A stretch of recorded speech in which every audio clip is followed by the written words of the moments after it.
జమ్మూ కాశ్మీర్ ముఖ్యమంత్రి ఒమర్ అబ్దుల్లా అయితే సంచలనమైనటువంటి నిర్ణయం తీసుకున్నాడు. మీరు ఎంత చెప్పినా సరే సోషల్ మీడియాని నమ్మి వాళ్ళేదో చెబితే నమ్మేసి పెట్రోల్ బంకుల వద్ద ఇష్టం వచ్చినట్లుగా క్యూలు కట్టేసి అక్కడ అనవసరమైనటువంటి రాద్ధాంతాలు చేస్తున్నారు. కాబట్టి ప్రభుత్వం చెబుతూనే ఉంది, పెట్రోల్ డీజిల్ ఎటువంటి కొరత లేదు, రాబోయే రోజుల్లో కూడా కొరత లేదు. మేము ఎంత చెప్పినా సరే మీరెందుకు భయాందోళనకు గురవుతున్నారో అర్థం కావడం లేదు. కాబట్టి కొన్ని రోజులైతే పెట్రోల్ బంకులన్నీ కూడా మూసేస్తాం, ఆ తర్వాత మీరు ఏమైనా చేసుకోండి. ప్రభుత్వం మాట వినకుండా మీరు ఇష్టం వచ్చినట్లుగా సోషల్ మీడియాలో ఏదొస్తే అదే నమ్మేస్తే ఎట్లా అని ఇప్పుడు ఒమర్ అబ్దుల్లా అయితే తన యొక్క ప్రజలకి ఈ అల్టిమేటం జారీ చేశారు.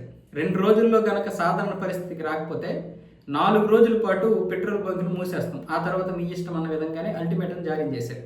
ఒక విధంగా ఇది మంచిదే. ప్రజలు చెప్పినప్పుడు కొంతవరకైనా వినాలి. ఎవరికి వాళ్ళే ప్యానిక్ గురైపోతున్నారు. ఇక్కడ ప్రజలది తప్పట్లేము, అటు ప్రభుత్వాన్ని తప్పట్లేము.